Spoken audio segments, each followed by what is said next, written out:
So skinny.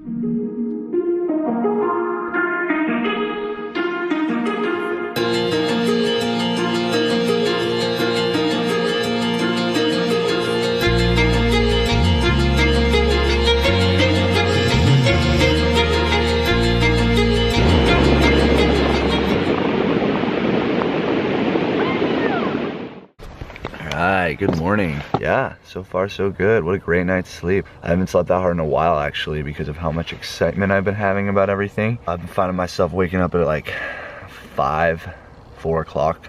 That's been happening for about a year now, mainly out of excitement, and I mean it's awesome. It really is. This spot is just so beautiful. Thank you again so much, Jesse. I mean, gosh, to sleep on moss and just to have a place to wake up and let the dogs run free and oh yeah. You should come get this. Hey, Coda.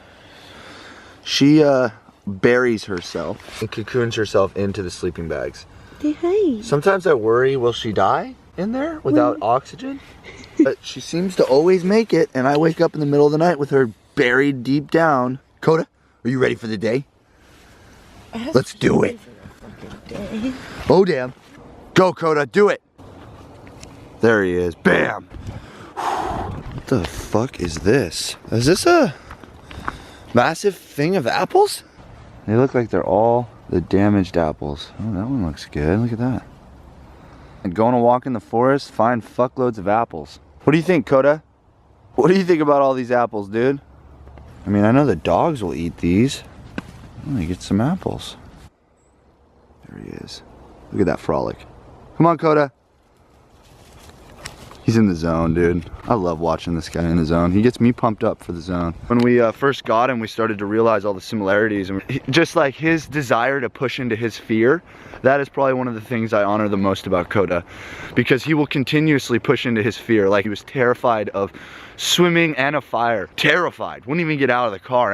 And since going along this journey and him pushing slowly into each fear, he does both now, easy. It's just really cool to watch because he's a young man right now. His age is very similar to my age in terms of his body. His body is young, it's prime, and it's ready to do something, and he's ready to push. And that's why I love him so much. I mean, look at him. Bam! Epic! He's an epic little dog. Aspie, I found some apples, man, on the ground outside. Like literally hundreds. I don't know, dude. I just was walking and found apples. God supplied. Do you want to try to go back and get more? Could make like an apple thing out of it, couldn't we? We could indeed. Yeah, it's it all really, and so then I just slackline it all, and then I just feel like... Can barely see him. He can barely see too. That's the thing that's crazy.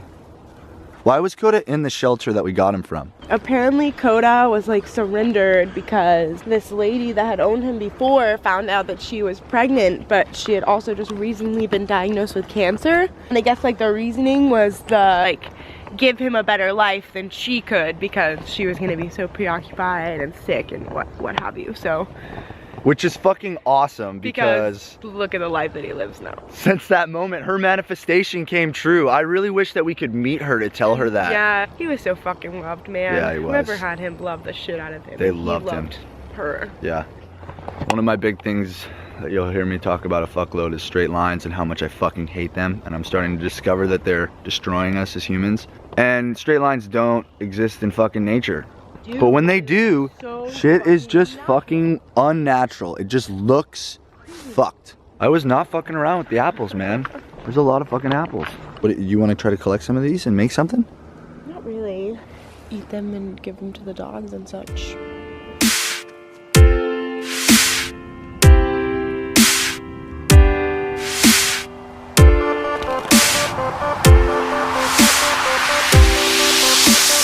If this camera falls, this is the end of my YouTube career.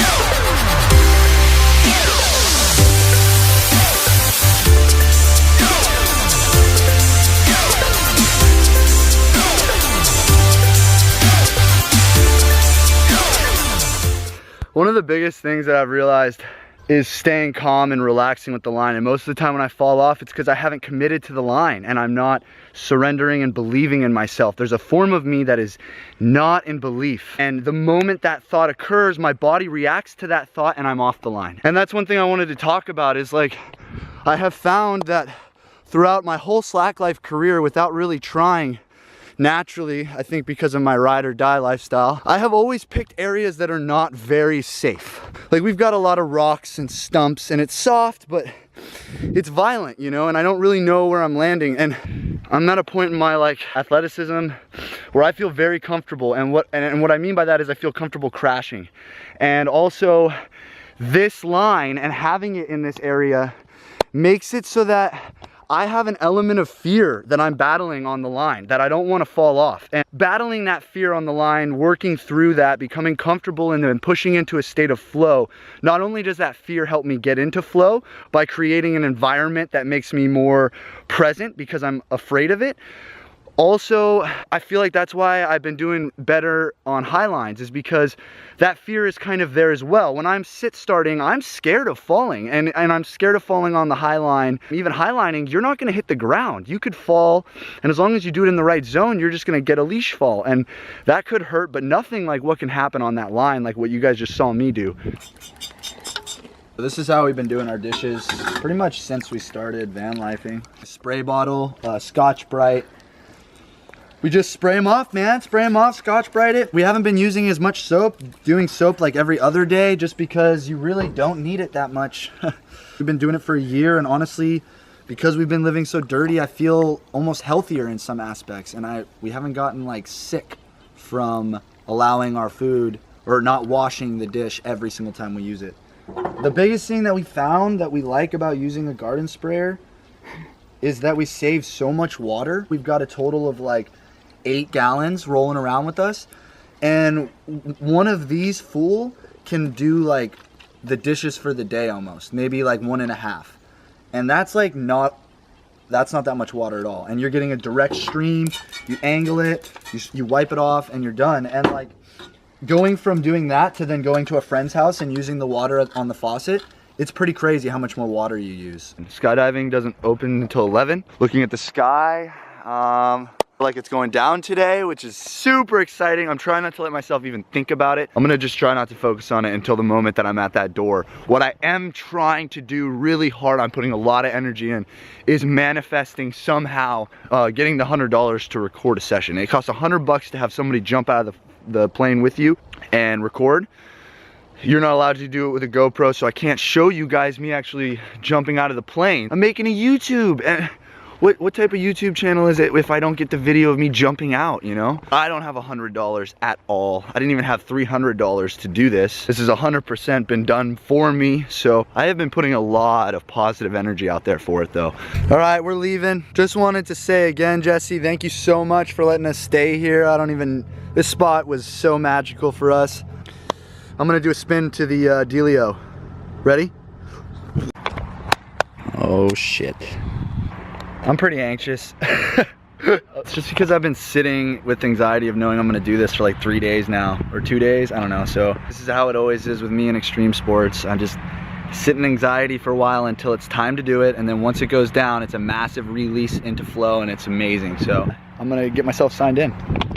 All right guys, I'm getting closer. I'm with Mike. Dude, I'm starting to get a little, the anxiety's fading and I'm getting more pumped, but Mike's made me feel good. He's traveled around in a truck to find his job, and now he's living his dream, so it's fun. It's motivational, man. I'm still working on trying to get that footage, guys. I'm putting a lot of manifestation into it. And look down to your cutaway, your reserve ripcord, okay? We got to use any of those ones up front. Obviously you can see them, so look at them before you use them, okay? Because you could be grabbing onto a sweatshirt later, you can be grabbing on part of your suit, loose strap or whatever. Yep. And you're going to be pulling on it for the rest of your life. It's not going to be that long. So look at what you're grabbing. Sweet, let's walk out there, we'll go. Check out. Drop. Up. Down. Arch.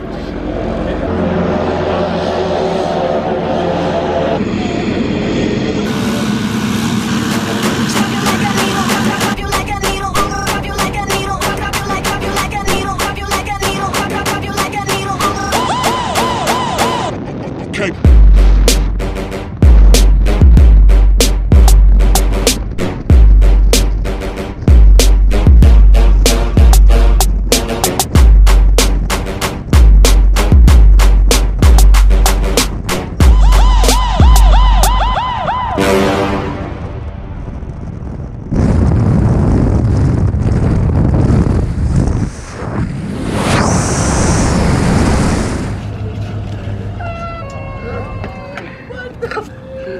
that was so awesome. Dude, that was insane, Kevin. Insane. You're welcome.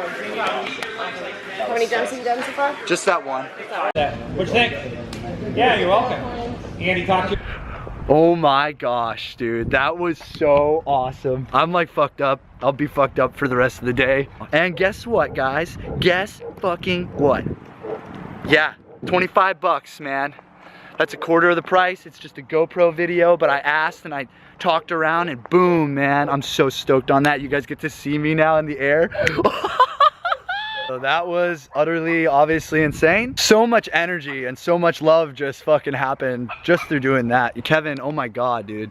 Thank you. Thank you for giving me that experience, man. Everything went well. That's what I really wanted to do. So that's what was important to me, was to make sure that every step we went on in class, I nailed. In terms of I didn't freak out in the fear. I did some moves that they said I shouldn't have done. Was a little bit, you know, off axis in the air, he said. But besides that, he said I did excellent. And yeah, couldn't be more stoked on that information.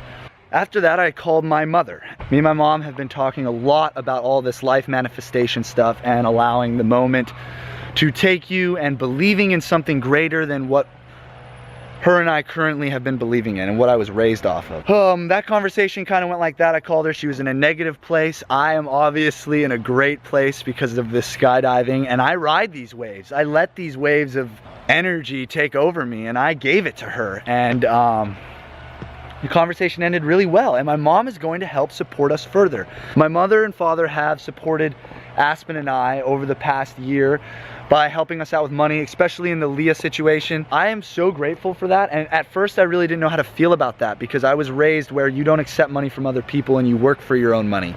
And that's something that has been pushed on to me since the beginning. And I am challenging that part of me by accepting money. And that's a whole video. Right now I need money, I need help.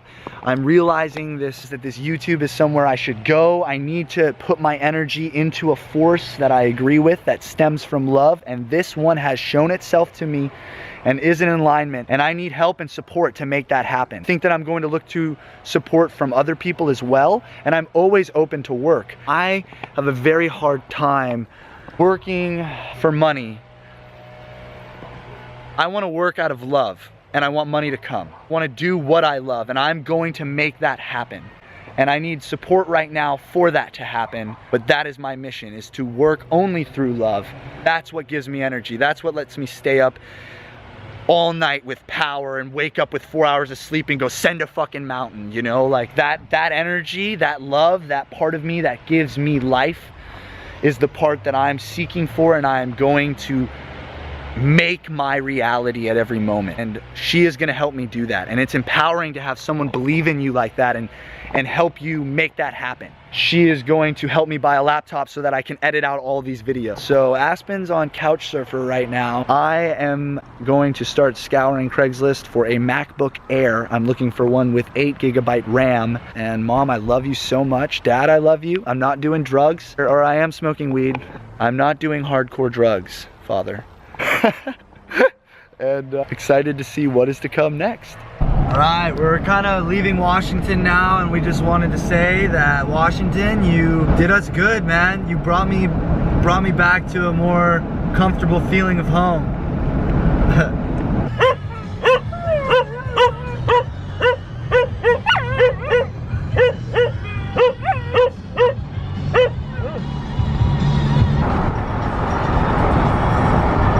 We're at the Craigslist post's house, Brian. Brian is awesome, and he is growing tons and tons of veggies. It's not every day that you just get to collect veggies from a Craigslist post friend, you know, like. Here you go. Got his. Goodies. Thanks, Brian. You're awesome, man. Brian, thank you so much. I appreciate it. This is amazing. What are you even doing over there, Coda? Weirdo. Madness. Aspie's happy. So yeah, we were didn't really know where we were gonna go. We knew we were gonna figure it out, but Brenna and Brian just pulled through. Stay with us. We're renting a house in Southeast Portland. Brenna, Brian! We're coming for you. You're fucking amazing. All right, so a little backstory on Brian and Brenna. This is really long story. I'm gonna try to say it as quickly as I can. We're out at Big Sur in California, and we were just camping. This dude with his catwalks down. His name ended up being Lucas. Ended up hanging out with Lucas the rest of that camping trip, and then caravanning with him on this like nomadic journey. And we look at Lucas as a pretty close friend. Flash forward like 6 months, and from this point we're going backwards about 2 weeks, and we were on our way to the highlining event at Smith Rock. I'll show a video. Yeah, Joe. On the way there, we ended up stopping at an overlander spot, which is the phone app we use, stay the night. And it was a really OG spot right off the highway that was actually really tucked away and beautiful, and had a beautiful lake spot and everything. Aspen and I were sitting there for like, I don't know, 20 minutes, and I kind of was just like, Aspen, you know, like the life we're living, we need a Lucas up in this bitch, you know, like someone could just show up, Aspen, and we could be friends with them. And I literally said this out loud, and Aspen said, yeah, like a couple. Literally 40 minutes after that conversation, Brenna and Brian rolled into that spot. Not only is Brian's friends with Lucas, yeah, that's right. They're a couple, and they were fucking awesome. And we hung out with them, and then another 2 Australian girls came, and all off the same app. Sammy and Sarah. Sammy and Sarah. And we ended up all hanging out for that night, the whole day together, and the next night. And no one knew when we were gonna see each other again. But here we are. Now let's go meet Brian and Brenna. All right, guys, this is it, dude. This is Brian, this is Brenna. This is their place, man. So you guys are essentially, you know, living that fellow flow life, and it's working out, huh?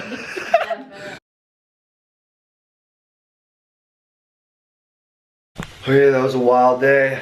Finishing it off, we're going to bed, we're exhausted. Really, you need to work on your angles. I love you guys. Good night.